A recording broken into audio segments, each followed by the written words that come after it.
Assalamualaikum warahmatullahi wabarakatuh. Selamat pagi, salam sejahtera. Saya Dr. Gatot Sugiharto, spesialis penyakit dalam, konsultan alergi imunologi.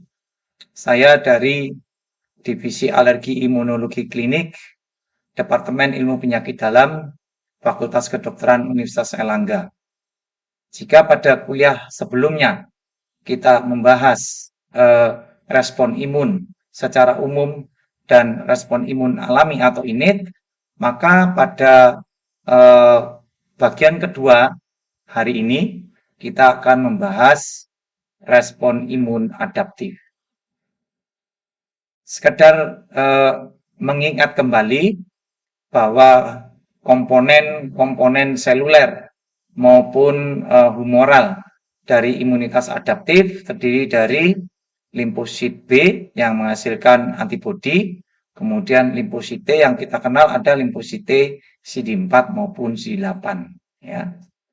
Nah, baiklah, respon imun adaptif sama seperti pada saat kita membahas respon imun alami.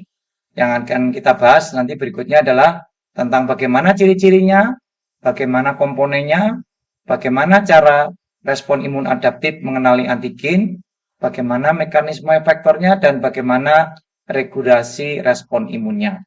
Oke. Ciri-cirinya adalah sebagai berikut.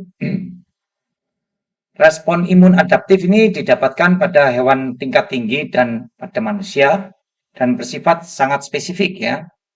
Namun perlu waktu beberapa hari atau minggu untuk membangkitkan respon imun yang spesifik.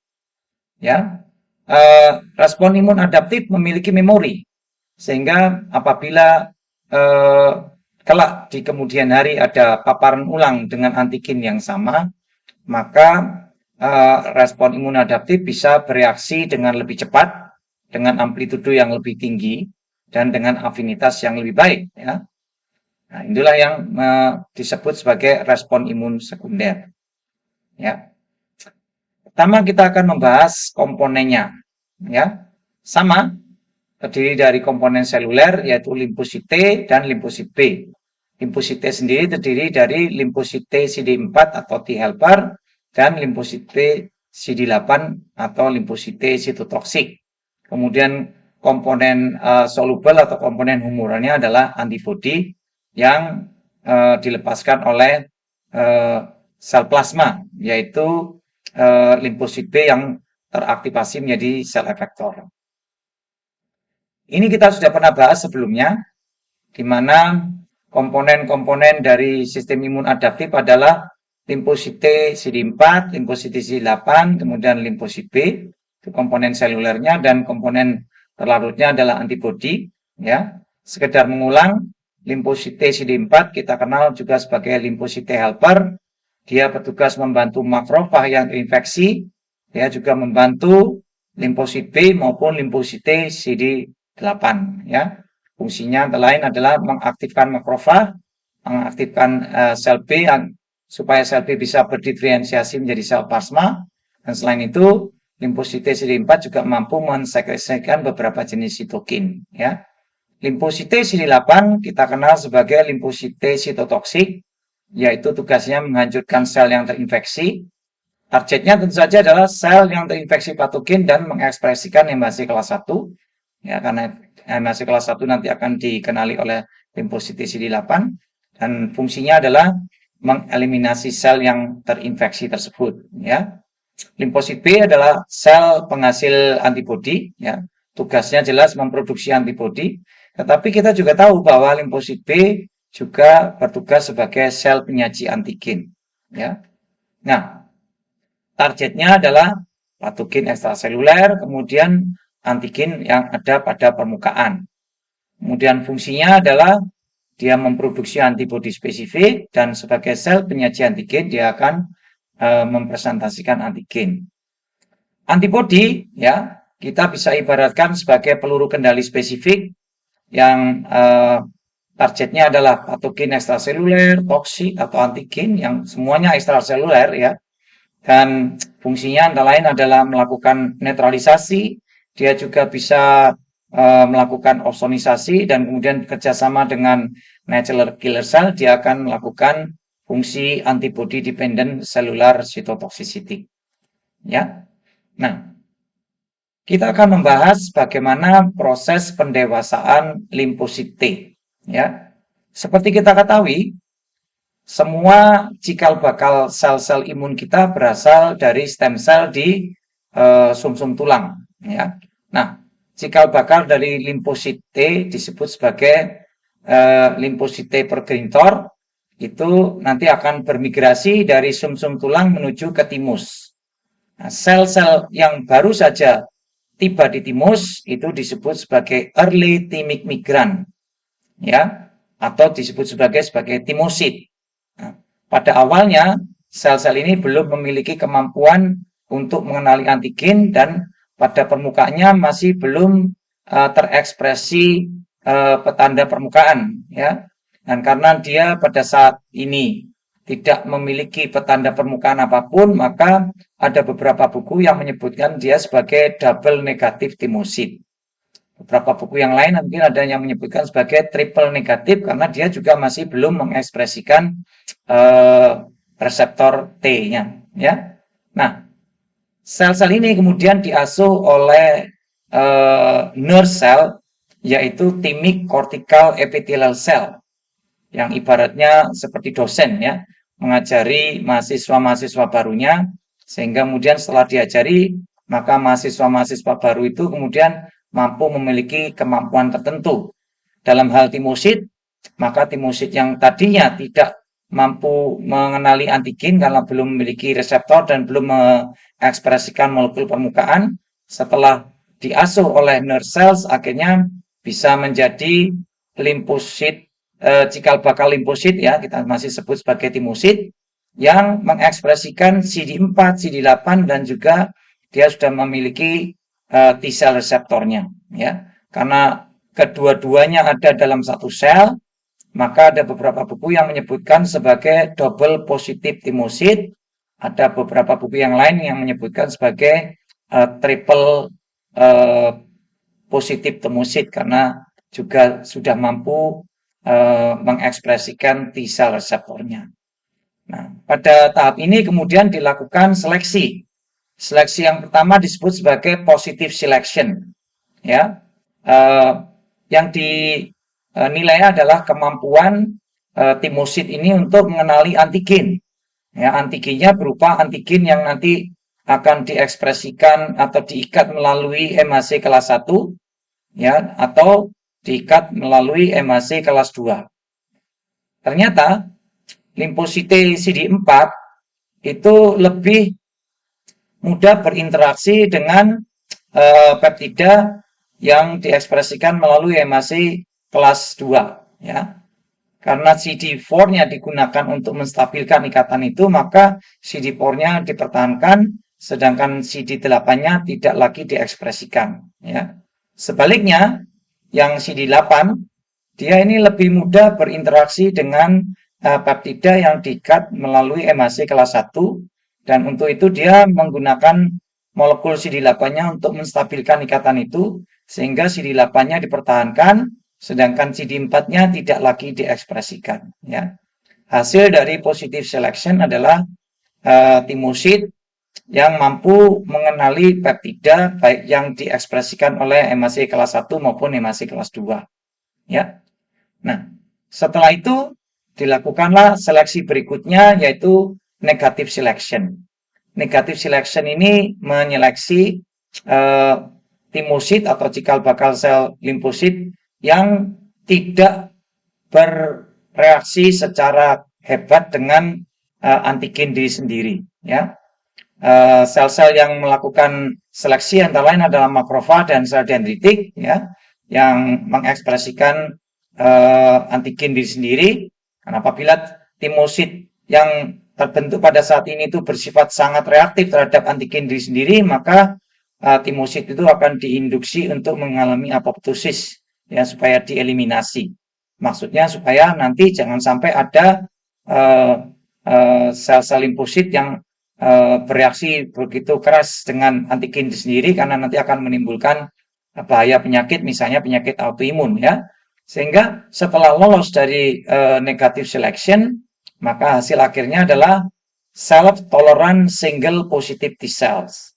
Single positif karena nanti limfositenya hanya akan mengekspresikan CD8 saja, yang nanti akan mudah bereaksi, berikatan dengan peptida yang dipresentasikan melalui ikatan hemasi kelas 1, atau CD4 saja yang akan bereaksi atau berikatan dengan antigen yang dipresentasikan melalui ikatan dengan hemasi kelas 2, dan kedua-duanya ini bersifat toleran terhadap diri sendiri, dan kemudian sel ini akan dirilis dan beredar di perifer. Ya. Bagaimana halnya dengan perkembangan limfosit B? Limfosit B tetap tinggal di bone marrow, ya, dari hematopoietic stem cells, dia kemudian akan menjadi pro B cells dan akhirnya menjadi pre B cells, ya. Kemudian dalam proses ini dia akan menghasilkan limfosit B yang matur, dan limfosit B yang matur akan menjalankan perkembangan lanjutnya menjadi efektor selnya di perifer. Ya, kita mengenal ada mature B2 cells dan mature B1 cells. Mature B1 cells itu tidak mengikuti tahap-tahapan pertumbuhan menjadi pro B cell dan pre B cells, tapi langsung dari hematopoietic stem cells ke mature B cell di perifer. Ya, yang akan kita bahas nanti yang mature B2 cells. Ya, dalam perkembangannya di bone marrow, pro B cells akan mengalami serangkaian proses menjadi pre B cells dan kemudian menjadi immature B cells. Dari immature B cells kemudian keluar ke jaringan perifer, ke kelenjar getah bening, terutama di germinal center, kemudian akhirnya akan menjadi T1 B cells, menjadi T2 B cells, kemudian baru setelah di sana mengalami somatic hypermutation menjadi mature B cells. Ya. Nah, ini kemudian juga bisa berkembang menjadi T3 B cells. Ya. Nah, mature B cells nanti kemudian akan berinteraksi dengan limfosit T, dan setelah mendapatkan rangsangan limfosit T helper, maka dia akan bisa menjadi berdiferensiasi menjadi plasma cell yang akan menghasilkan antibodi, atau sebagian menjadi memory B cells. Ya. Bagaimana pengenalan antigen oleh sistem imun adaptif? Ya, sistem imun adaptif yaitu meliputi limfosit T dan limfosit B. Limfosit T sekali lagi hanya bisa mengenali peptida, ya, tidak mampu mengenali antigen yang utuh secara langsung. Sehingga limfosit T membutuhkan bantuan antigen presenting cells yang akan menangkap antigennya, kemudian memecah-mecah antigen menjadi peptida, dan kemudian mempresentasikan peptidanya melalui ikatan dengan molekul hemasi. Nah, itulah yang kemudian bisa dikenali oleh T-cell receptor. Sebaliknya, limfosit B itu mampu mengenali antigen secara utuh, ya, secara langsung melalui reseptornya, yang sebenarnya adalah membrane bound immunoglobulin. Ya, dia bisa mengenali antigennya secara langsung. Nah, yang kita perlu pahami adalah keanekaragaman untuk reseptor sel B maupun sel T. Ya, supaya sel B mampu mengenali berbagai macam jenis antigen yang masuk ke dalam tubuh kita, maka sudah bisa dipahami bahwa sel B itu memiliki reseptor yang beraneka ragam, dan keanekaragaman itu sebenarnya terjadi karena proses rearrangement DNA selama proses pendewasaan sel B. Ya, nanti kita akan lihat ada proses yang disebut VJ atau VDJ recombination, kemudian ada berbagai macam keanekaragaman kombinatorial melalui kombinasi antara light chain dan heavy chain. Kemudian ada junctional diversity berupa penambahan atau delesi nukleotida P atau nukleotida N, dan kemudian proses mutasional lebih lanjut pada limfosit B yang matur yang kita kenal sebagai somatic hypermutation. Ya, ini adalah struktur imunoglobulin. Ya, yang berwarna merah itu tempat di mana antigen berikatan ya. Di sana kita kenal adanya celah atau groove atau cleft yang kita sebut sebagai antigen binding site. Nah, bagian yang ini seperti nampak dalam gambar kita sebut sebagai antigen binding fragment ya. Dan antigen binding fragment terdiri dari dua komponen, nanti kita akan lihat. Sedangkan yang kakinya ini kita sebut sebagai constant fragment yang nanti bisa berikatan dengan Fc reseptor dari berbagai macam sel fagosit atau sel-sel lain ya, termasuk NK sel juga memiliki Fc reseptor. Nah, komponen antigen binding fragment ini masih dibagi lagi menjadi dua, yaitu variable region yang merah dan kemudian ini adalah constant region. Jadi kita akan mengenal antibodi strukturnya seperti itu ya. Kalau dilihat dari rantainya maka kita akan mengenal yang heavy chain protein yang berwarna hijau dan ada light chain protein yang berwarna lebih muda ya, kekuningan ini ya.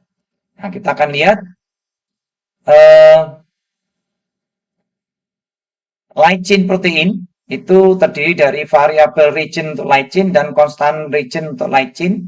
Ini adalah semua adalah protein dan protein ini tentu saja berasal dari translasi mRNA ya. mRNA-nya berasal dari splicing dari primary transcript RNA seperti nampak pada gambar dan ini berasal dari transkripsi hasil somatic recombination dari DNA ya. Jadi kita untuk light chain ya disandi oleh beberapa segmen dari germline DNA yang mengalami somatic recombination, kemudian ada untuk light chain mengalami VJ recombination, kemudian adanya transkripsi, splicing dan translasi menjadi protein yang menyandi protein yang terdiri dari variable region dari light chain dan constant region dari light chain. Bagaimana halnya dengan yang heavy chain? Ya, sama ini protein, ini diperoleh dari translasi dari mRNA, ini diperoleh dari splicing dari primary transcript RNA, ini berasal dari somatic recombination, ya. Tapi khusus untuk heavy chain, mereka mengalami VDJ recombination. Jadi dari sekian segmen germline DNA, mungkin hanya masing-masing satu yang akhirnya dipakai untuk membentuk, menyusun protein yang akhirnya menjadi protein heavy chain dari antibodi atau imunoglobulin. Ya, dengan begitu akan terjadi keanekaragaman, ya, rekombinasi segmen gen yang menjadi rantai polypeptidal light chain dan heavy chain ini akan menghasilkan keanekaragaman ya, karena ini adalah jumlah segmen gen yang berada pada masing-masing tahap ya, sehingga kemudian secara keseluruhan terdapat sekitar 10 pangkat 13 kemungkinan kombinasi. Artinya secara teoritis ada 10 pangkat 13 jenis reseptor limfosit B yang akan mampu mengenali 10 pangkat 13 jenis antigen yang masuk ke dalam tubuh kita. Maka tidak heran kalau andai kata salah satu atau salah 100 dari 10 pangkat 13 ini ada yang mengenali bagian-bagian dari tubuh kita, itu adalah sesuatu yang sangat wajar ya. Nah, bagaimana halnya dengan keanekaragaman reseptor sel T? Sama halnya dengan imunoglobulin, reseptor sel T juga akan mengalami rearrangement DNA, ya, karena sebenarnya strukturnya sangat analog dengan antibodi. Dia ada alpha chain yang analog dengan light chain untuk antibodi dan beta chain yang analog dengan heavy chain untuk antibodi.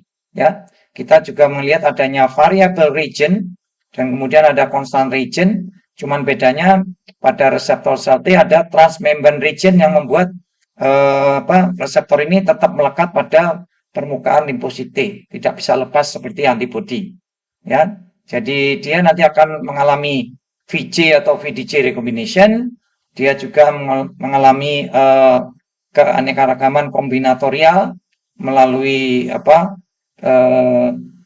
rantai alfa dan beta yang berbeda, kemudian juga mengalami junctional diversity melalui penambahan atau pengurangan nukleotida P dan N. Bedanya dibanding dengan limfosit B, pada sel T tidak ada somatic hypermutation. Ya.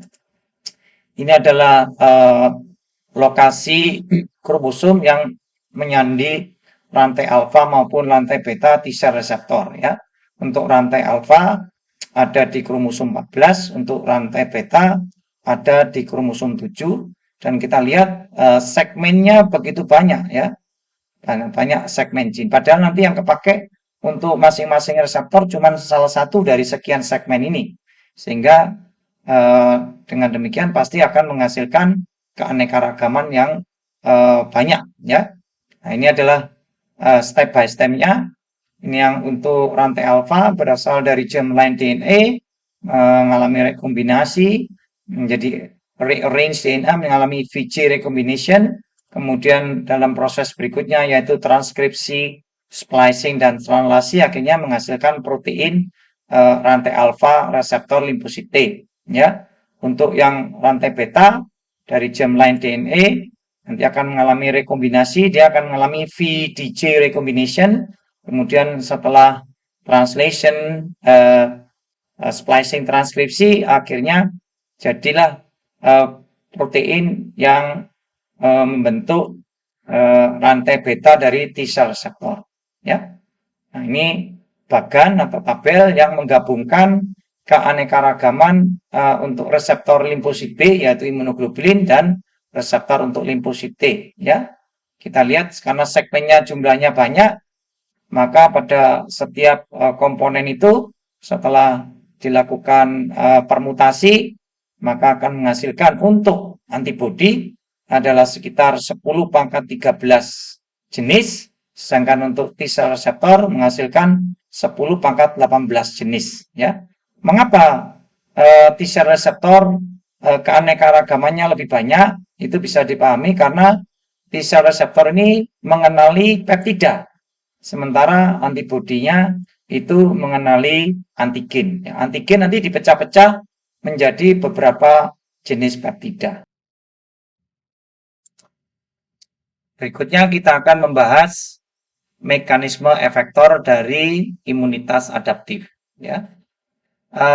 Limfosit T itu perlu diaktifkan terlebih dahulu oleh sel dendritik atau antigen presenting cells. Kemudian limfosit B juga perlu diaktifkan terlebih dahulu melalui interaksi dengan limfosit helper. Baru kemudian terbentuklah antibodi spesifik, ya. Nah, dalam proses itu limfosit T itu bisa kemudian berfungsi sebagai limfosit helper, limfosit sitotoksik, dan limfosit regulator, ya. Tergantung dari jenis sitokin yang dihasilkan oleh keduanya dan antigen yang bisa dikenali melalui ikatan MHC kelas 2 atau MHC kelas 1, ya.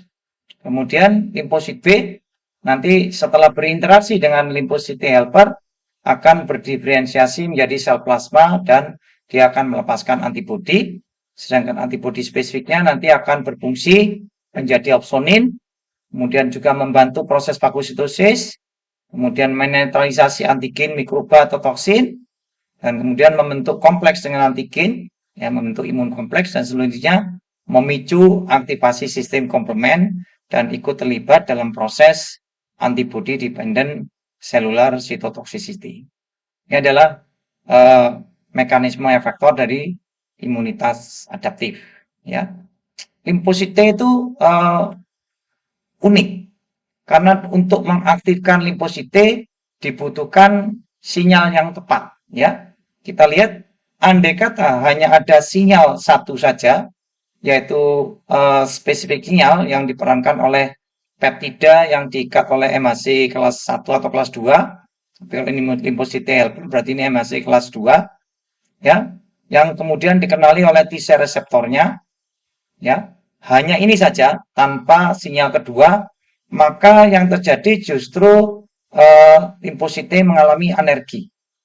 Nah, kalau yang ada itu hanya sinyal kostimulasinya saja, yaitu misalnya eh, CD80 atau CD86 yang diekspresikan oleh APC, kemudian berikatan dengan ligannya, yaitu misalnya CD28 pada limfosite, ini tidak akan menimbulkan efek apapun pada limfosite. Ya.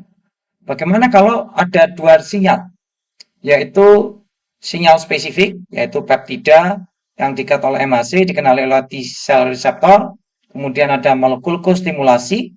Kalau ini aja yang muncul, maka yang terjadi adalah T-cell tolerance. Ya. Jadi susah untuk mengartikan limfosite. Jadi limfosite itu baru bisa diaktifkan kalau ada 3 sinyal, seperti yang nampak dalam gambar ini. Ya, sinyal pertama adalah sinyal spesifik, tadi peptida yang diikat oleh molekul MHC yang dikenali oleh T-cell receptor. Kemudian sinyal kedua adalah sinyal kostimulasi, ya, CD80 atau CD86 yang berikatan dengan CD28. Kemudian ada sinyal ketiga yaitu sitokin-sitokin yang akan mengarahkan polarisasi limfosite naif ini nanti apakah nanti diarahkan ke arah TH1 atau sitokin-sitokinnya nanti akan mengarahkan ke arah TH2 ya. Jadi untuk mengaktifkan limfosit diperlukan 3 jenis sinyal tersebut ya. Ini juga menunjukkan gambar bahwa sel penyaji antigen misalnya sel dendritik itu bisa mengarahkan limfosite itu berdiferensiasi menjadi limfosite tertentu sesuai dengan sifat-sifat antigen yang masuk ya. Ya, antigennya yang masuk di endositosis atau di fagositosis oleh sel dendritik, kemudian diproses menjadi peptida, peptidanya dipresentasikan ya, dan kalau kemudian memang dibutuhkan respon imun tipe TH2 untuk mengatasi invasi antigen ini, maka sel dendritik akan memberikan 3 sinyal yang memicu diferensiasi TH naif menjadi TH2 sel ya. Dan TH2 sel nanti akan menghasilkan sitokin tipe TH2 antara lain interleukin 4 dan interleukin 5. Kemudian dia nanti akan selain menjadi sel efektor juga ada yang sel memori ya. Kemudian apabila memang diperlukan respon imun tipe TH1 untuk mengatasi jenis antigen atau kuman yang masuk, maka si sel dendritik nanti akan mengerahkan diferensiasi T naifnya menjadi TH2 yang mengeluarkan beberapa jenis sitokin antara lain adalah interferon gamma, kemudian juga ada interleukin 12 ya. Dia kemudian nanti selain menjadi T-cell effector juga menjadi TH1 memori ya. TH2 ini nanti juga akan berinteraksi dengan limfosit B menghasilkan antibodi ya, antara lain nanti ke arah yang kalau yang TH1 ke arah imunoglobulin G, kalau yang ke arah TH2 akan menghasilkan imunoglobulin E ya. Nah, ini adalah penjelasan tentang diferensiasi sel T helper ya. Jadi antigen yang ditangkap oleh antigen presenting cell atau dalam hal ini sel dendritik, kemudian dipresentasikan kepada limfosite naif, dia akan kemudian bisa berkembang menjadi sel TH1 atau sel TH2 bergantung dari berbagai macam faktor yang ikut mempengaruhi ya. Jadi misalnya ada interferon gamma, interleukin 12, interleukin 18 dibantu oleh beberapa sel lainnya misalnya makrofag maupun sel dendritik yang CD8 alpha plus, maka yang akan teraktifkan adalah STAT4 dan TIBET ya. Kemudian dengan adanya faktor transkripsi ini, maka TH0 nanti akan berdiferensiasi menjadi sel TH1 yang menghasilkan interferon gamma, interleukin 2 dan leukotoksin ya, yang akan berfungsi untuk mengaktifkan makrofag atau berfungsi dalam hipersensitivitas diperlambat ya. Sebaliknya apabila di lingkungan itu yang dominan adalah interleukin 4, kemudian ada pengaruh dari sel-sel di sekitarnya antara lain sel MAS maupun sel dendritik dengan CD8 alfa negatif, maka faktor transkripsi yang diaktifkan adalah STAT6, GATA3, dan CMAF, dan ini akan mengarahkan diferensiasi limfosite naif menjadi TH2 yang akan menghasilkan sitokin interleukin 4, interleukin 5, interleukin 9, interleukin 13 yang berfungsi untuk humoral immunity dan memproduksi imunoglobulin E dan mengerahkan eosinofil ya. Dan antara limfosite TH1 maupun TH2 ada mekanisme saling meregulasi satu sama lain ya. Yaitu interferon gamma yang dihasilkan oleh TH1 itu mampu menghambat sel TH2. Sebaliknya, interleukin 4 yang dihasilkan oleh TH2 ini mampu menghambat sel TH1. Sehingga secara grafik nanti kita akan dapat antara satu dan lain subset limfosite itu saling meregulasi atau saling menyeimbangkan satu sama lain ya.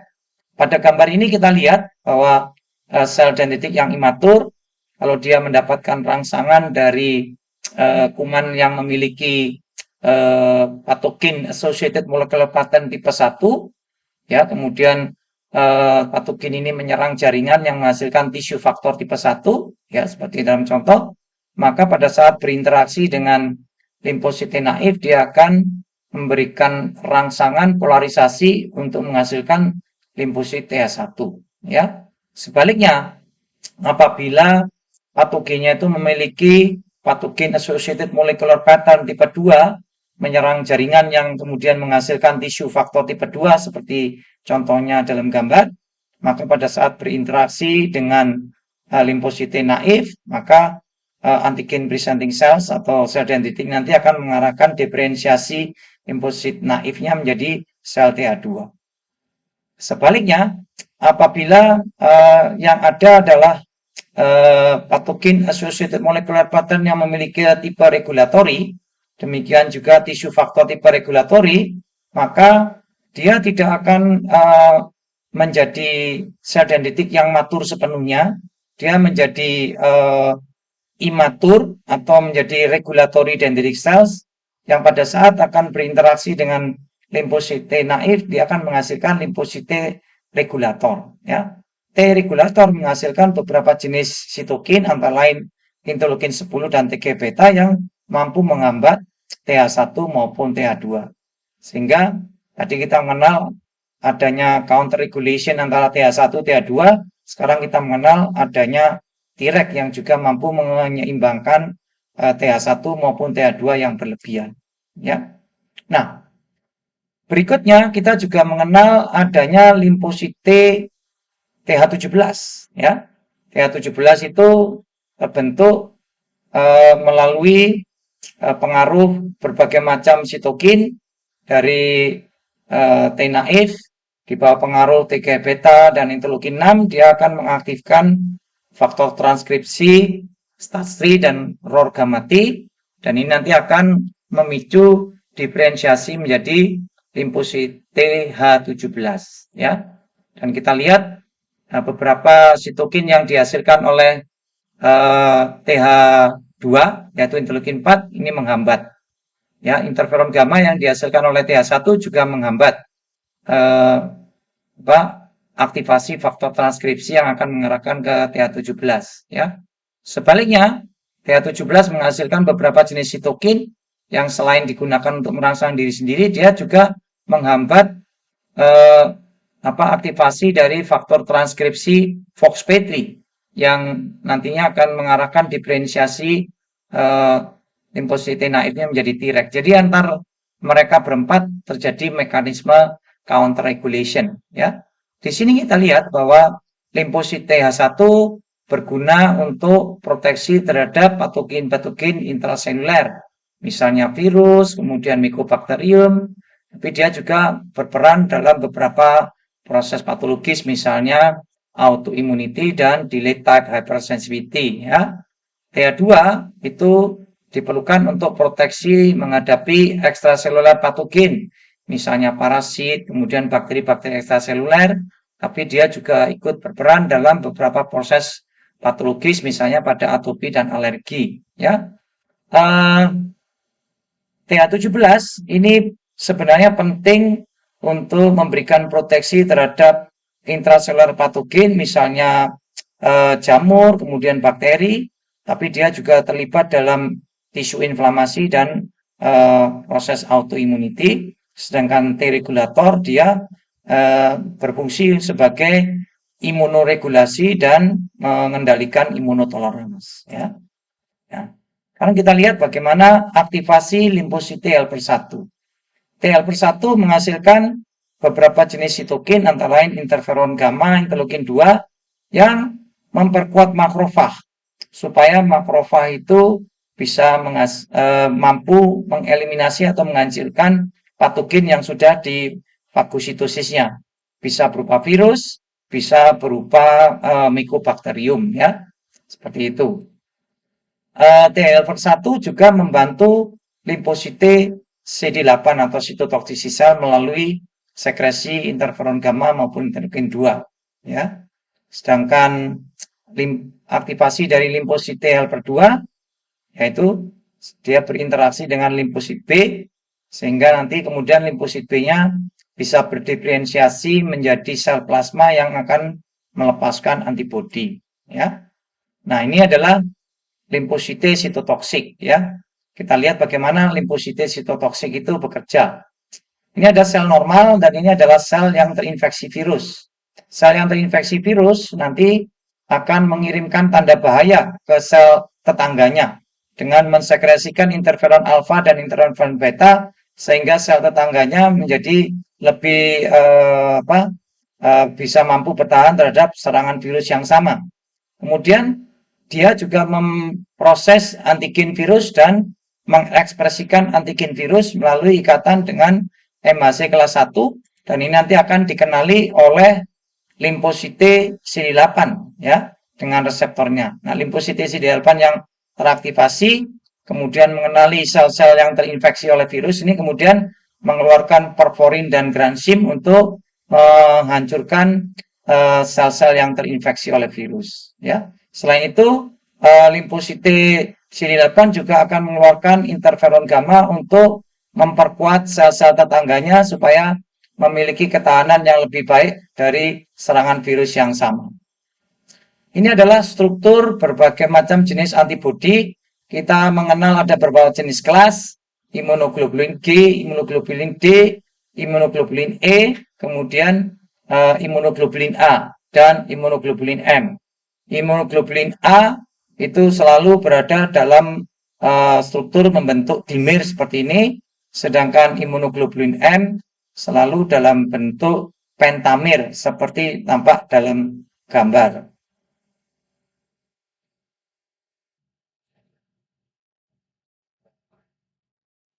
Berikutnya kita juga mengenal isotype antibody switching atau lebih dikenal dengan class switching. Jadi satu limfosit B yang sama itu bisa menghasilkan berbagai macam kelas antibodi tergantung dari beberapa jenis sitokin yang mempengaruhi pada saat terjadi diferensiasi limfosit B itu menjadi sel plasma. Jadi di bawah pengaruh sitokin-sitokin yang berbeda, limfosit B akan menghasilkan antibodi dengan kelas yang berbeda walaupun spesifisitasnya sama terhadap epitop atau terhadap antigen yang sama tetapi kelasnya yang berbeda. Jadi seperti ini misalnya, seperti tampak dalam gambar, di bawah pengaruh interleukin 4, maka limfosit B akan berdiferensiasi menjadi sel plasma yang nanti menghasilkan antibodi kelas IgE, ya. Sedangkan di bawah pengaruh beberapa sitokin yang lain, misalnya interleukin 2, interleukin 4, interleukin 5, maka limfosit B itu nanti akan berdiferensiasi menjadi sel plasma yang menghasilkan antibodi dengan kelas IgM. Begitu juga dengan kelas-kelas yang lainnya. Jadi ini disebut sebagai kelas switching, ya. Nah, kita juga akan membahas tentang respon imun primer dan respon imun sekunder. Yang bagian sebelah atas menggambarkan bagaimana aktivasi dari limfosite, ya. Limfosite yang naif itu kalau dia selama dalam kehidupannya tidak pernah mendapatkan rangsangan antigen spesifiknya, maka setelah selesai usianya dia akan mengalami apoptosis, tidak mendapatkan rangsangan untuk survive, ya. Tetapi apabila dalam perjalanannya dia ini bertemu dengan antigen spesifiknya, maka dia akan mendapatkan rangsangan untuk menjadi limfosite yang aktif, ya. Nah, di sini ada beberapa mekanisme yang masih menjadi tanda tanya, ya. Kita belum tahu apakah limfosite yang teraktivasi itu semuanya berkembang menjadi limfosite efektor atau kemudian ada sebagian yang berkembang menjadi limfosite memori seperti halnya pada limfosit B, kita masih belum tahu, ya. Tapi kita tahu bahwa efektor T cells itu juga bisa dibuat menjadi tidak aktif, ya. Apakah limfosite efektor yang tidak aktif itu akan berperan sebagai memori T cell, kita masih belum sepenuhnya mengetahui, ya.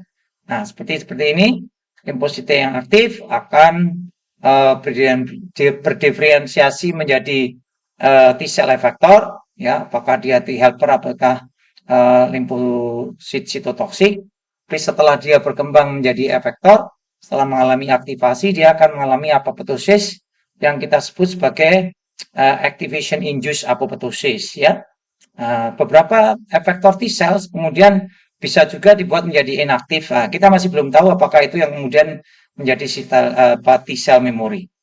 Pada rangsangan berikutnya, bila di kemudian hari limfosite yang sama ini bisa bertemu dengan antigen yang sama, maka memori T cell-nya akan teraktivasi menjadi efektor T cell, ya. Karena efektor T cell nanti akan memberikan respon. Nah, kali ini responnya bukan disebut sebagai respon imun primer, tapi disebut sebagai respon imun sekunder, ya. Nah, bagaimana halnya dengan limfosit B? Limfosit B kurang lebih sama, tetapi kita sudah mendapatkan kejelasan dalam beberapa hal. Jadi misalnya seperti ini, limfosit B yang naif, sama seperti hanya limfosit T, kalau dia tidak pernah ketemu dengan antigen spesifiknya, maka dia nanti selesai usianya, maka dia akan mengalami apoptosis. Tapi kalau dia ketemu dengan antigen spesifiknya, dia akan teraktivasi. Nah, teraktivasi itu tidak semuanya menjadi limfosit B efektor, tapi sebagian menjadi limfosit B memori, ya. Efektor B sel akan berdiferensiasi menjadi sel plasma, menghasilkan antibodi, dan limfosit B yang teraktivasi ini nanti akan menghasilkan proses apoptosis, ya. Nah, kalau pada masa yang akan datang, limfosit B yang sama ini bertemu dengan antigen yang sama, maka yang bertugas adalah sel memori B sel. Ya, sel memori nanti akan teraktivasi menjadi efektor B sel, yaitu sel plasma yang menghasilkan antibodi.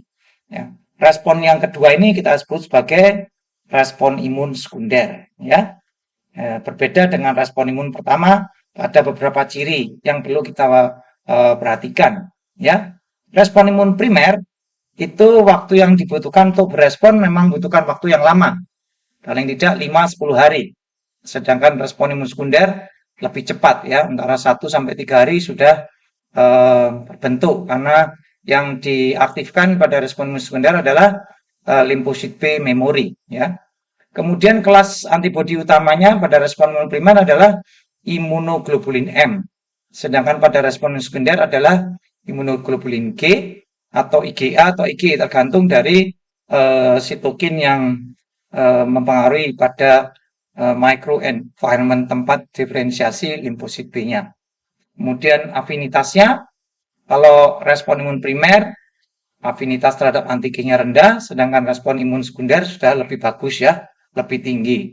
Dan Ini adalah gambar yang menunjukkan perbandingan antara respon imun primer dengan respon imun sekunder ya. Pada saat pertama kali dirangsang dengan antigen X, maka untuk antigen X ada respon imun primer untuk antigen X. Ya, setelah beberapa saat kemudian dipaparkan kembali dengan antigen X dan bersama-sama dengan itu diberikan juga antigen Y, maka untuk antigen X ini respon imunnya adalah respon imun sekunder yang amplitudonya kita lihat lebih tinggi dibandingkan respon imun primer. Ya, sebagai perbandingan kita lihat respon imun primer untuk antigen Y itu membutuhkan waktu yang lebih lama untuk dibangkitkan dan amplitudonya lebih sedikit ya. Itulah yang membedakan antara respon imun primer dan respon imun sekunder. Nah, gambar ini menunjukkan lebih jelas bagaimana titer antibodi pada respon imun primer dan respon imun sekunder beserta afinitasnya. Dan ini digunakan untuk mengatur booster untuk imunisasi ya. Jadi kita lihat ini pada suntikan pertama dia akan merangsang respon imun primer yang terutama diperankan oleh imunoglobulin M ya. Kemudian pada suntikan kedua yang disebut sebagai booster beberapa minggu sebelumnya, maka yang dirangsang adalah respon imunoglobulin G ya, yang menjadi lebih tinggi lagi. Kemudian kalau andai kata diberikan suntikan ketiga, maka ini juga akan lebih merangsang lagi imunoglobulin G-nya sehingga titernya makin lama makin tinggi pada suntikan booster ya. Titer antibodinya yang meningkat adalah yang imunoglobulin G. Demikian juga afinitas antibodinya kalau pada suntikan pertama terutama diperankan oleh imunoglobulin N dengan afinitas yang lebih rendah, tetapi dengan suntikan booster yang kedua maupun ketiga maka afinitas antibodinya makin lama makin meningkat dan diperankan oleh imunoglobulin G. Nah, inilah digunakan untuk mengatur jadwal imunisasi. Ya. Nah, gambar ini menunjukkan fungsi antibodi yaitu antara lain untuk menetralisasi, misalnya menetralisasi toksin, toksinnya diikat sehingga tidak lagi mampu berikatan dengan reseptor spesifik untuk toksinnya. Kemudian juga membantu memudahkan fagositosis karena setelah dinetralisasi ini beberapa jenis makrofag ya memiliki reseptor untuk constant fraction dari antibodinya, kemudian memungkinkan dia untuk memfagositosis dan kemudian dieliminasi. Selain itu juga antibodi bisa berfungsi untuk opsonisasi, yaitu menyelimuti permukaan dari mikroba tertentu, dan ini juga sama nanti memudahkan makrofag untuk memfagositosis. Selain itu, yang ketiga tadi, ikatan antara antigen dengan antibodi akan membentuk imun kompleks, dan imun kompleks akan mengaktifkan komplement melalui jalur klasik, dan ini nanti akan membentuk membrane attack complex yang memicu lisis dari patogennya ya, seperti itu. Selain itu dalam gambar ini kita juga lihat bagaimana fungsi antibodi ya. Ini yang tadi netralisasi, kemudian ini bisa menggumpalkan ya dengan membentuk gumpalan melalui proses aglutinasi, sehingga ini nanti semuanya baik yang melalui netralisasi, aglutinasi maupun presipitasi itu memudahkan proses fagositosis. Sementara di sisi lain dia juga akan mengaktifkan komplement, menghasilkan membrane attack complex dan memicu sel lysis. Ya. Nah, sekarang kita akan lihat bagaimana respon imun adaptif berperang melawan kuman. Ya. Ini adalah kuman ekstraseluler yang saya gambarkan seperti ini kumannya. Dan ini adalah limfosit B yang sudah memiliki antibodi spesifik untuk kumannya. Sehingga kalau kumannya kemudian berkeliaran di ekstraseluler, maka limfosit B mengeluarkan antibodinya dan akhirnya antibodi itu menetralkan atau bahkan membunuh kumannya. Ya. Nah, bagaimana andai kata kuman itu sudah ada di dalam sel, sudah masuk ke dalam sel? pada saat ini maka antibodi kalaupun dilemparkan ke arah kuman atau virusnya yang sudah di dalam sel, maka antibodi itu sudah tidak lagi mampu mencapai kuman yang bersembunyi dalam sel seolah-olah bersembunyi dalam benteng. Nah, untuk kuman yang sudah bersembunyi intrasel, maka tugasnya adalah limfosit yang lain, yaitu limfosit sitotoksik dengan senjatanya yaitu perforin gransim. Dia akan menggedor-gedor bentengnya, ya, hingga menyebabkan bentengnya retak. Ya, setelah bentengnya retak, maka dinding selnya bisa dihancurkan, dibolongi, ya, bentengnya bisa ditembus, selnya mati dan kuman intraselulernya juga ikut mati. Ya, nah, ini adalah bagian akhir dari kuliah bagian kedua ini.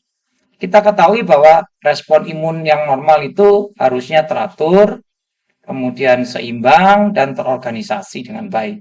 Ya, nah, kalau ada sesuatu, misalnya ada disfungsi yang berkaitan dengan mekanisme respon imun, atau disorganisasi, atau disregulasi, maka akan terjadi kekacauan dalam mekanisme respon imun dan hal ini akan menimbulkan penyakit. Ya, ada beberapa penyakit yang muncul akibat penyimpangan sistem imun.